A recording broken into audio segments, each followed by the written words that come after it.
Hello everyone, आप देख रहे हैं अपना यूट्यूब चैनल कैंडी केक। मैं हूं आपके साथ में त्रिपाठी। नारी शक्ति वंदन अधिनियम एक ऐसा बिल जो वुमेन को 33% सीट रिजर्व करके देने वाला था पार्लियामेंट में। Women's reservation bill 2026 was defeated in parliament on 17 July 2026। इस बिल को 352 वोट्स चाहिए थे जीतने के लिए, पारित होने के लिए। उसके बदले इसको मात्र 298 वोट्स मिले अपने फेवर में और 230 votes members voted against it. 230 members ने इसके अगेंस्ट वोट किया एंड हेंस ये 54 वोटों से हार गया। ये एक हिस्टोरिक मोमेंट था जहां पे सारे पार्टी के लोग, ऑपोजिशन रूलिंग इकट्ठे आके इस प्रस्ताव को पारित कर सकते थे, लेकिन उन्होंने ऐसा नहीं किया। ये पहली बार नहीं है कि वो पार्लियामेंट में हारा है, इससे पहले भी 6 बार 30 सालों में। पहली बार ये 1996 में इंट्रोड्यूस किया गया था। उसके बाद 30 सालों तक ये 6 बारी पार्लियामेंट में डिफीट किया जा चुका है।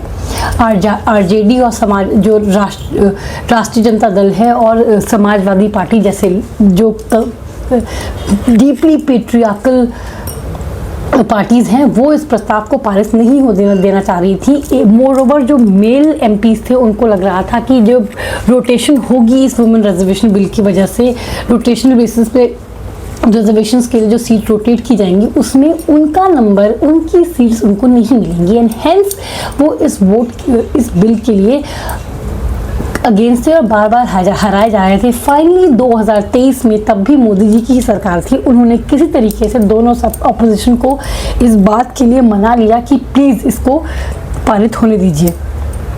लेकिन इस बार 2026 में जब वो फाइनली, ये था कि अगर इस बार पारित हो जाता तो 2029 में जो जनरल इलेक्शंस होंगे उसमें ये रिजर्वेशन इम्प्लीमेंट हो पाता और इस बिल के तहत 50% जो सीट्स हैं वो बढ़ जाती, पार्लियामेंट्री सीट्स 543 से 850 हो जाती है, जिसमें से कि फिर 283 सीट्स वुमेन के लिए रिजर्व कर दी जाती एंड जो एब्सोल्यूट नंबर ऑफ सीट्स जो कि मेल एमपीज के पास फिलहाल है वो सुरक्षित रहती, उनका वो अनटच रहती, वो मेल एमपी से नहीं छिनती। तो ऐसा माना जा रहा था कि शायद फिर ऑपोजिशन इस बिल को सपोर्ट करे, लेकिन ऑपोजिशन ने इस बार एक नया मुद्दा उठा लिया कि इसको डिलिमिटेशन और सेंसस से क्यों जोड़ा गया है। दरअसल हमारी डिलिमिटेशन 1976 में आखिरी बार फ्रीज कर दी गई थी और तब से ये अनटच्ड रही है।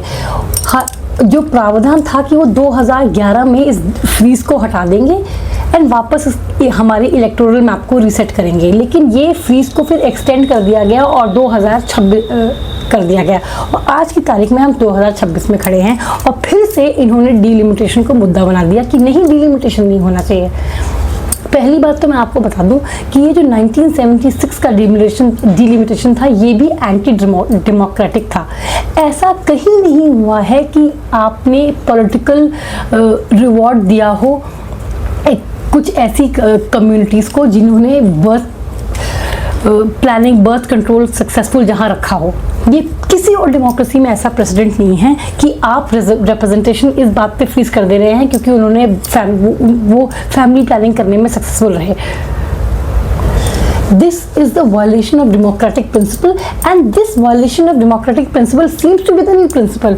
इसी की बेसिस पे आपने वापस से वुमेन रिजर्वेशन बिल को पारित होने से रोक दिया। ये जो फ्रीज हुआ था 1976 में, ये पहली बात होना ही नहीं चाहिए था और अगर हो गया था तो by the time it was suppose to get lifted उसको हटा देना चाहिए था। लेकिन अब नौबत यह आ गई कि इतने सालों बाद भी हम वहीं खड़े हैं एंड फ्रीज नहीं हट पाया है। ये क्या मतलब, क्योंकि सदर्न स्टेट्स ने फैमिली प्लानिंग करने में सक्सेसफुल रहे हैं तो क्या वो परमानेंटली हॉक करके रहेंगे सारे seats?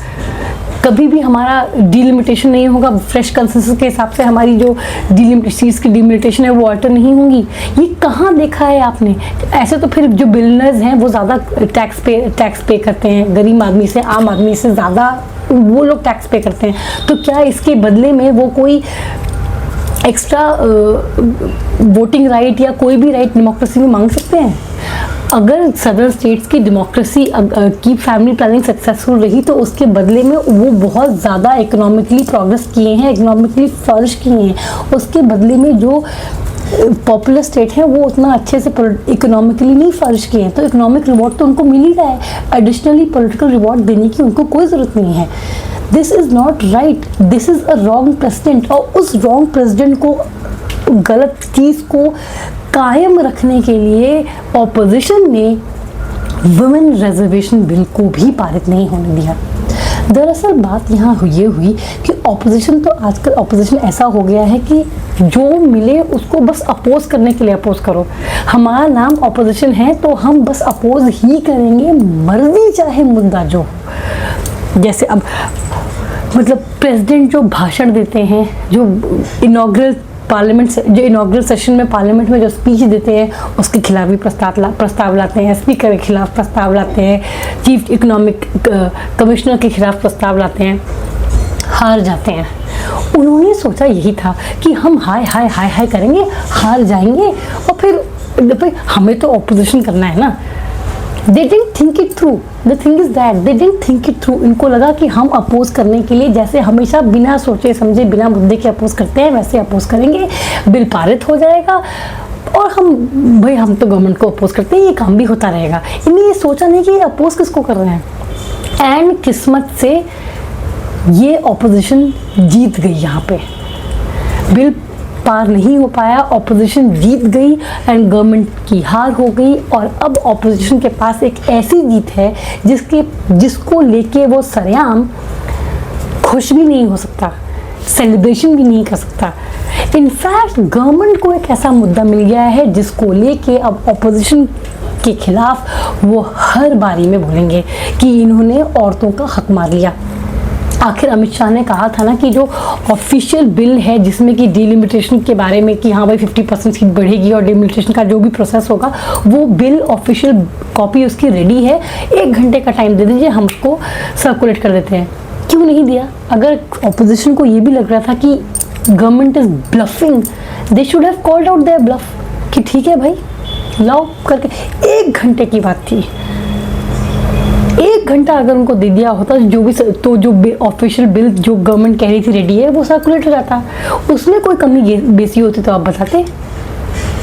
But you didn't wait, क्योंकि वो अकल तो लगा ही नहीं रहे थे ना। ऑपोजिशन वाले सोचते नहीं है, उनको बस बिना सोचे समझे अपोज करना है चाहे गवर्नमेंट जो कर रही हो, तो उन्होंने बिना समझे अपोज किया and they didn't think they will win. वरना ऐसी जीत का क्या फायदा जिसको ढंग से वो सेलिब्रेट भी नहीं कर सकते। इनफैक्ट उनने हाथ में परोस के गवर्नमेंट को मुद्दा दे दिया है ऑपोजिशन को टारगेट करने का, जितनी भी इलेक्शन में एंटी वुमेन कहलाएंगे। ये एक ऐसी स्ट्रैटेजी थी जो उन्होंने बिना सोचे समझे लगाई और जीत के भी हार गए। वरना सुनहरा मौका मिला था ऑपोजिशन को अपना बड़ा दिल दिखाने का।